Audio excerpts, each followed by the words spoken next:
Na hope sitakudistract kile unafanya. Hapa nini? Juu nimekufuata hapa. Sawa.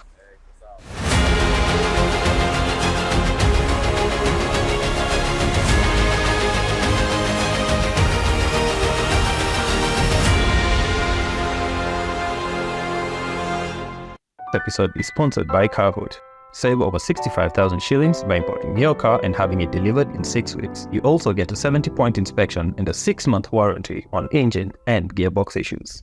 So the first time interacting with the Fielder Hybrid, it felt like interacting with the Probox, but on steroids and quieter. Now the only difference between this and Probox, this is a lot more, I'd say, family stretched, bigger boot, and lower. If you're in the market for something that is more off-roadish, going with it mashambani, then you're looking at a Probox. If you're looking for something that is more city, elegant, classy, this is it. So a question that Eric Okabe once asked, is this the most stolen vehicle? So that is generally the Fielders. What I would consider would probably be more of the hybrid, considering how quiet it is. When you look at Subaru Mambaro, and as loud as it is, that is what wakes people up. But late at night, when all the tenants are sleeping and things are missing, this most likely is what's carrying them. Well, on top of that, they have to jack up the car to make it a bit more higher to stack up everything that they're carrying out. But we are not focusing on the thugs here, we are focusing more on the family side. In terms of luggage space, you've got more than ample room at the back. The interior legroom is something that they did not really compromise on. So starting up at the front, this is the NKE 165G model. This is the base model. So you get 3 models. You get the Hybrid G, and the Hybrid G Aero Tourer. When it comes to the Hybrid, that's the most base. You get everything simple. So for example, you don't get fog lights on this. You get a key start, no push to start.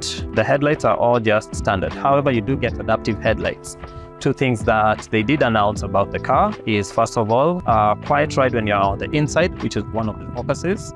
Second, the ride comfort is really great. A couple of things to be able to tell when identifying the car. When you look at the front, you get a blue accent on the G as well as on the back, including hybrid badges on the side, optional fog lights for general models, power side mirrors with indicators, standard steel rims, but depending on how you import it, you may get lucky and get alloys. No smart sensors on this body other than the reversing, automatic headlights on the higher trim for the front and rear, no LEDs.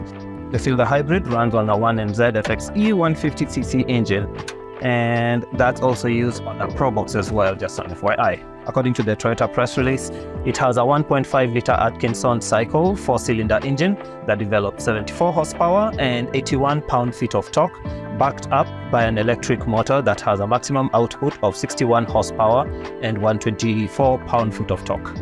Now, given a combined output of 100 horsepower fuel economy of 3 liters per 100 kilometers, please explain to me how 74 horsepower of fuel plus 61 horsepower of electric gives you a total of 100 horsepower total in the comment section for those of us who failed maths.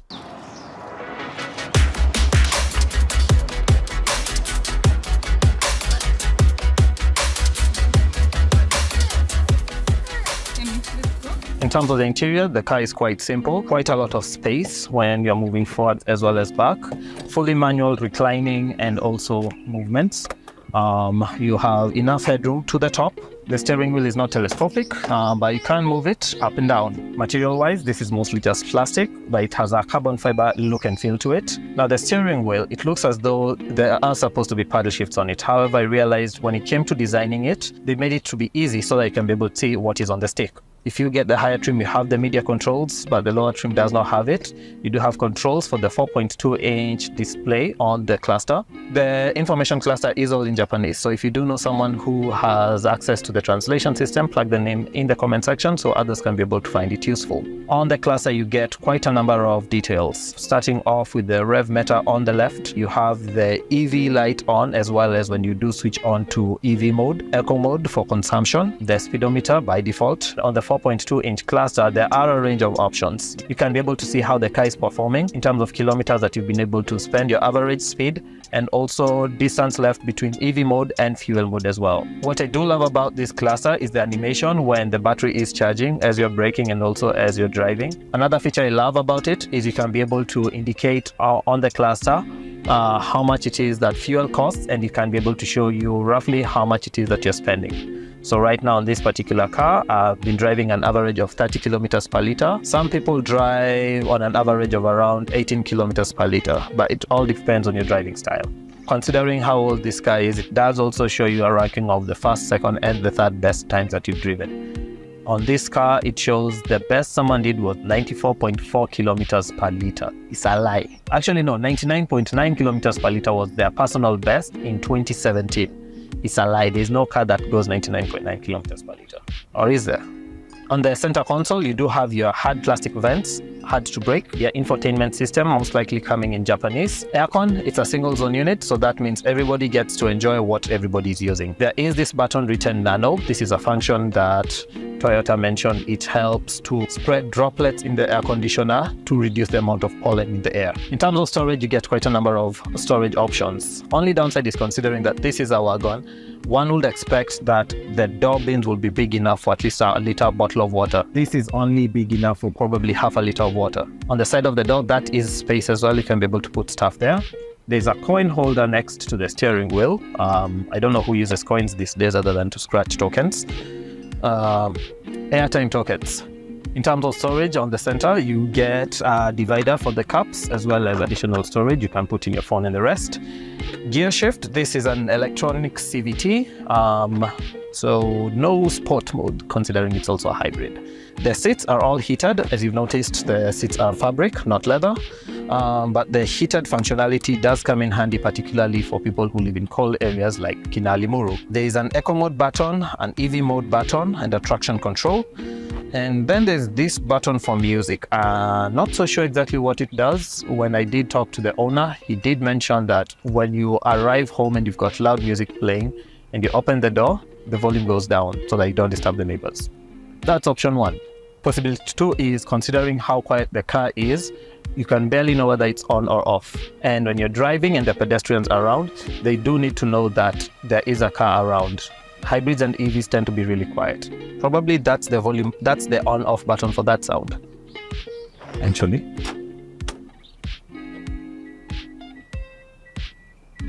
it's not for the reverse. There's also an armrest, big enough being. There is a USB port and an aux port as well in here. And that's about it for the storage. Oh, you also get the headlight adjustments. That seems to be a standard with Toyotas these days. You get two glove compartments. The first one you can be able to store in your tissues and light documents, and then the second one, the deeper one, is where you put in all of your tools and other documents and junk. Downside of the Fielder Hybrid is this one does not come with vanity mirrors on either one of the sunshades. The rear view mirror is just the standard. It's not the auto dimming one, but that's all right. We just pray that Kenyans slow down in kuchoma watu kwa lights. Off to the back.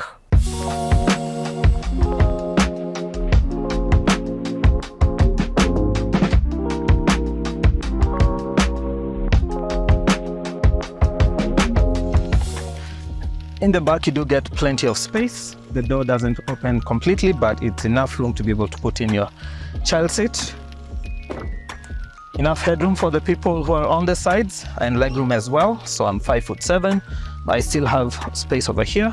And the good thing is that considering this chair is all the way to the back, taller people will be able to have sufficient space. Now, considering that this is a front wheel drive, you don't have the tunnel running through. They did consider reducing the space down there. So when you've got someone who's seated in the middle, there is not so much space up on top. 6-foot person may have some issues, but it still works out well. Downside is you don't get the front pockets on either one of the chairs. Storage on the sides of the doors are quite small, particularly when it comes to the bottles. You can be able to put in comfortably 500 milliliters bottle, but for 1 liter, it's going to be a bit of a struggle. The seatbelt for the middle seat comes in all the way from the back. and crosses in, which is quite fine.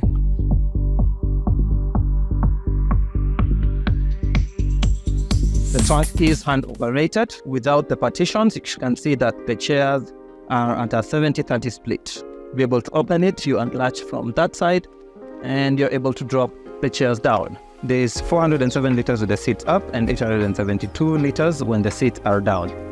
So get a choice of two things. Either you carry people or you carry luggage. If you choose to carry both, considering how low the ride is, that's not going to work. Most likely you need a Probox. One of the good things is there is no lift, meaning it's easy to slide items in and out of the boot. When you lift up the boot compartment, you can be able to store your items in the hard plastic areas. Good thing is, considering how hard the plastic is, this means that it is also water retaining. So cleaning out the water will not be an issue. There is a small emergency tire inside there as well. On the side, in terms of luggage hooks, you get a 4 kilogram on both the left as well as on the right side for your shopping bags. There is a small light here, and in the middle you do get a light as well for the center door.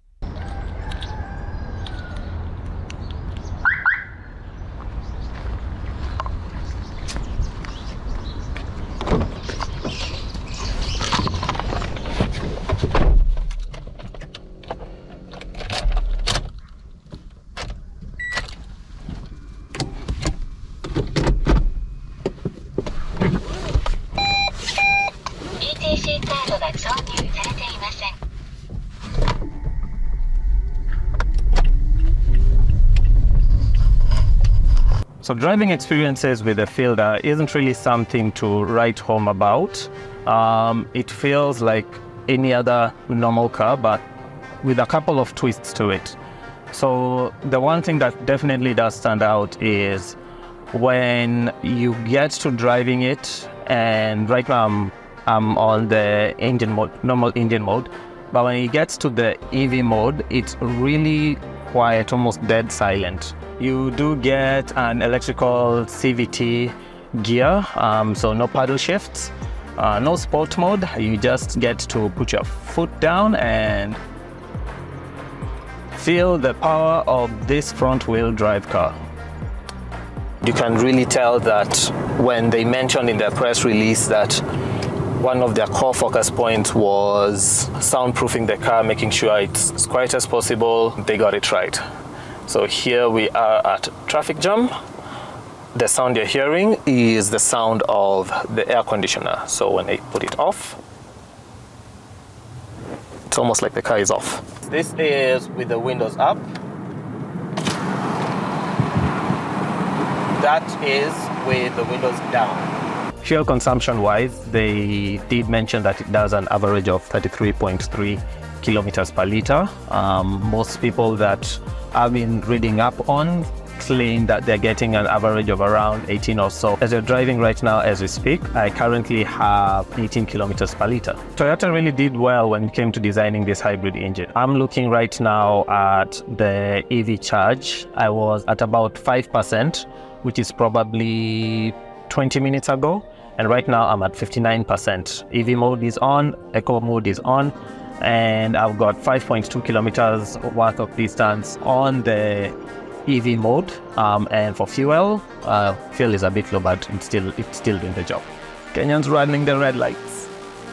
According to the 2013 Fielder Hybrid press release, they did mention that they focused on making sure it had great suspension, the right height. Yes, it is low, but considering the weight of the hybrid system, it definitely had to be a good driver experience as well as for the passenger. When it comes to space, you get enough headroom and also enough legroom. So case example, right now, I've moved almost completely to the front, giving space to the person at the back. So the passenger at the rear is quite comfortable, and also same thing for me. Even when I move the chair all the way to the back, still believe they've got enough space. On the child seat as well, when you do install the child seat, there is still room to be able to put other stuff in front of it. That shouldn't quite be a big issue. Visibility for the car is really great. I mean, you don't have the blind spot indicators, The window at the back is a bit small, but it is way better than the Volvo V40 and the V60, the 2014 to 2016 models. The one place you do get the noise is when you're driving on a bit of the rough roads and it's on engine mode. But it still works out. I mean, it's not that bad. Overall, the Toyota Fielder Hybrid is a great family car worth considering if you're in the market for a 5-seater with great fuel economy and affordable maintenance costs. As of August 2023, you can find them from as low as 1.2 million Kenyan shillings in the locally used market. As with all hybrid and electric vehicles, there are always concerns about maintenance and repairs for the battery packs and systems. During the review, I spoke to Engineer Moses from Beem Auto about an issue the car has. He was really helpful in explaining about the possible causes of an error on the dashboard with the battery cells, giving a price range starting from 15,000 shillings. However, he did recommend taking the car in for diagnosis first. You can find his contact in the description below. Is the Toyota Fielder Hybrid something you'd buy for your family? Let me know in the comment section below, as well as your thoughts on this review. Thanks for tuning in and see you in the next review.